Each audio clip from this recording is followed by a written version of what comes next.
তাই এই মোটিভেশন লেটারটা একটু কেয়ারফুলি করা উচিত সময় নিয়ে। আবার বিভিন্ন প্রোগ্রামে বিভিন্ন রকম মোটিভেশন লেটার লিখতে হয়।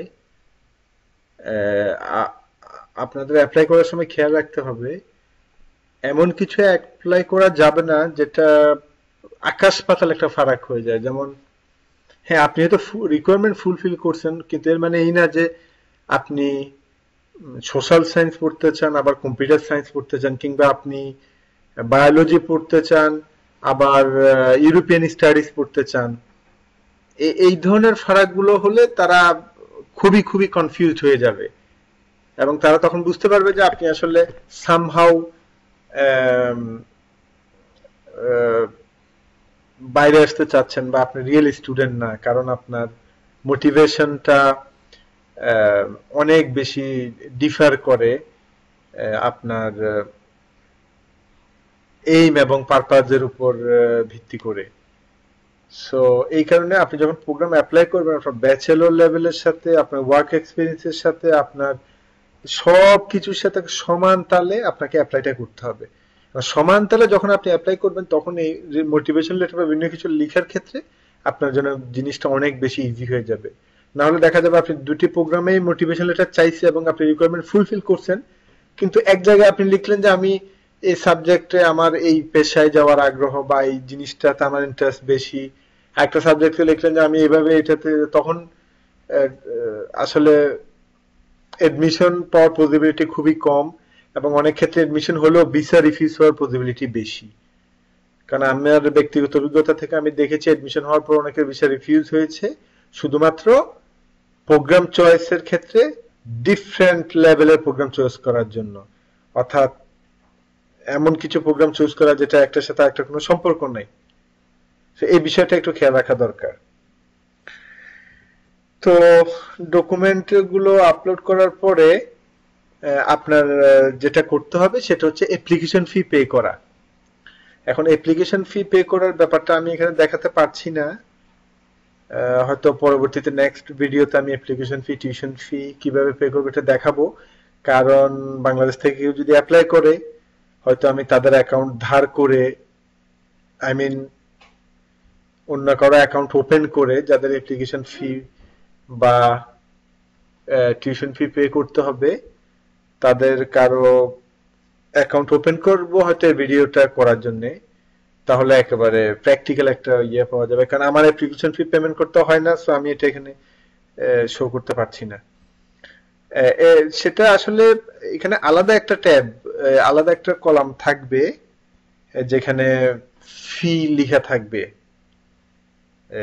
আপনি কিংবা এটা আসলে আমার মনে হয় অ্যাপ্লিকেশন ট্যাবেই থাকে। অ্যাপ্লিকেশন ট্যাবে যাওয়ার পরে ওখানে পেমেন্ট ফি বা যেতে কিছু একটা থাকে নিচে, তখন ওটাতে ক্লিক করলে অটোমেটিক চলে আসে 900 কোনা, এবং আপনার অ্যাপ্লিকেশন নাম্বার থাকে, ওখানে ক্লিক করলেই সরাসরি ওটা অনলাইন পেমেন্টে চলে যায়। অর্থাৎ আলাদা কোনো ব্যাংক বা আলাদা কোথাও যেতে হয় না, এখান থেকেই এই লিঙ্ক থেকেই ক্লিক করে অনলাইনে এটা পে করা যায়, এবং টিউশন ফিও সেম। সুতরাং প্রথম কাজ হচ্ছে অ্যাপ্লাই করা, নেক্সট কাজ হচ্ছে ডকুমেন্ট আপলোড করা, থার্ড কাজ হচ্ছে অ্যাপ্লিকেশন ফি পে করা। একটা জিনিস খেয়াল রাখতে হবে, অ্যাপ্লিকেশন ফি পে না হওয়া পর্যন্ত আপনার অ্যাপ্লিকেশন দেখা হবে না, মূল্যায়ন করা হবে না, ওপেন করা হবে না, কনসিডার করা হবে না। So this is very important যে আপনি ডেডলাইনের আগে অ্যাপ্লিকেশন ফি পে করবেন। ইউজুয়ালি আমার মনে হয় 15 জানুয়ারি হচ্ছে অ্যাপ্লিকেশন করার লাস্ট ডেট। ফেব্রুয়ারি 1 আরো 15 দিন সময় পাবেন আপনি document upload plus application fee pay করার। সো এটা খুবই ইম্পর্টেন্ট। আর অ্যাপ্লিকেশন ফি পে করার জন্য আমি রিকমেন্ড করব অবশ্যই আপনারা ব্যাংক কার্ড ইউজ করবেন, সেটা ডেবিট ক্রেডিট যে কার্ডই হোক না কেন। যাদের ব্যাংক কার্ড নাই তারা আত্মীয় স্বজনের কারো কাছ থেকে ব্যাংক কার্ড ইউজ করবেন। এটা খুবই ফাস্ট, খুবই সিম্পল, এবং আবার অনেকের একটা কনফিউশন থাকে যে আমার টাকা আরেকজনে পে করতে পারবে কিনা। হ্যাঁ পারবে, কারণ আপনার অ্যাকাউন্ট থেকেই তো পে করবে। আপনি যখন আপনি ইউজার নেম পাসওয়ার্ড দিয়ে এখানে অ্যাকাউন্ট ওপেন করবেন, এবার যে কার্ড থেকে টাকা যাক না কেন এই ইউনিভার্সিটি admission.ac এর অ্যাকাউন্টে টাকাটা জমা হবে, doesn't matter who is paying, কিন্তু এটা ধরে নেওয়া হবে যে আপনি পে করছেন। সো আপনার মামা চাচা খালা ফুফু যে কেউ পে করতে পারে, কিন্তু আপনার অ্যাকাউন্টের এগেইনস্টে টাকাটা জমা দেখাবে। এটা আমি রিকমেন্ড করব, কারণ ব্যাংকে সময় লাগে অনেক অনেক সময় দেখা যায় যে অ্যাপ্লাই করার পরে ওই নির্দিষ্ট টাইমটা থাকে না অ্যাপ্লিকেশন ফি পে করার জন্য। আর যাদের বাংলাদেশের সুযোগ নেই তাদেরকে বলবো যে বিদেশে যদি আপনাদের পরিচিত আত্মীয় স্বজন বা কেউ থাকে তাদের মাধ্যমে এই টাকাটা পে করতে পারলে ভালো। এরপরেও কিছু কিছু ব্যাংকে ইদানিং আমার মনে হয় সিস্টেম, গত বছর কিছু স্টুডেন্টের কাছে শুনেছিলাম যে কিছু ব্যাংক থেকে অনেকে পাঠিয়েছিল, সম্ভবত ডাচ বাংলা প্রাইভেট কিছু ব্যাংক, এই ধরনের ব্যাংক থেকে আপনারা খোঁজ নিয়ে, বাট এগুলো আগে অনেক আগে প্রিপেয়ার থাকতে হবে যদি ব্যাংকের মাধ্যমে এটা করতে হয়। আচ্ছা, এই অ্যাপ্লিকেশন ফিটা যখন পে হয়ে যাবে এরপরে আপনার আসলে আর কিছু করার নেই, আপনি জাস্ট ইম্পর্টেন্ট একটা কাজ, সেটা হচ্ছে যে আপনার রেগুলার বেসিসে আপনার অ্যাকাউন্টে লগ ইন করবেন এবং চেক করবেন, কারণ এখানে নোটিফিকেশন আসবে সম্ভবত ফেব্রুয়ারি মার্চ এপ্রিল মেতে ফার্স্ট নোটিফিকেশন আসছে সম্ভবত, বাট আমি জানি না, আমি একটু কিছুক্ষণের মধ্যে আমি কনফার্ম হব, আপনাদেরকে আমি দেখাবো এখানে আছে ইনফরমেশনটা।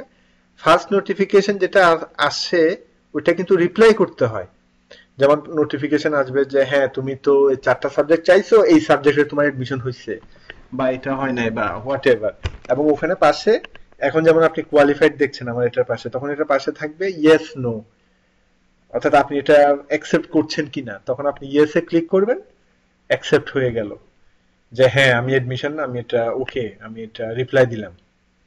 আপনার রিপ্লাইটা খুবই ইম্পর্টেন্ট, রিপ্লাই না দিলে ওরা এটা কনসিডার করবে না, কারণ ওরা কনফার্ম হতে চায় যে স্টুডেন্ট জীবিত এখনো আছে কিনা। অনেকে তো ওরা মনে করে অনেকে হয়তো এমনি হয়তো অ্যাপ্লাই করছে বাট ওরা ইন্টারেস্টেড না, so that's why they just want to be confirmed that you are still interested in this program. So এরপরে জুন 1 মাস পরে আমার মনে হয় সেকেন্ড নোটিফিকেশন দেওয়া হয়, যেটা হচ্ছে ফাইনাল রেজাল্ট। এটার আবার কোনো রিপ্লাই করতে হয় না, ওটা হচ্ছে ফাইনাল রেজাল্ট আপনাকে দেওয়া হবে, হ্যাঁ দেখো তোমার এখানে এডমিশন হয়েছে, এবং এবং তখন একটা কন্ডিশনাল ব্যাপার চলে আসে যে আপনাকে তখন টিউশন ফিটা পে করতে হবে। টিউশন ফি পে করলে আপনি যে স্লিপটা পাবেন আপনার ভিসা অ্যাপ্লিকেশন করার জন্য, ওই স্লিপটা তখন প্রয়োজন হবে, অর্থাৎ পেমেন্ট ডকুমেন্টটা। তো এই যে ভিসা অ্যাপ্লিকেশন বা পেমেন্ট বা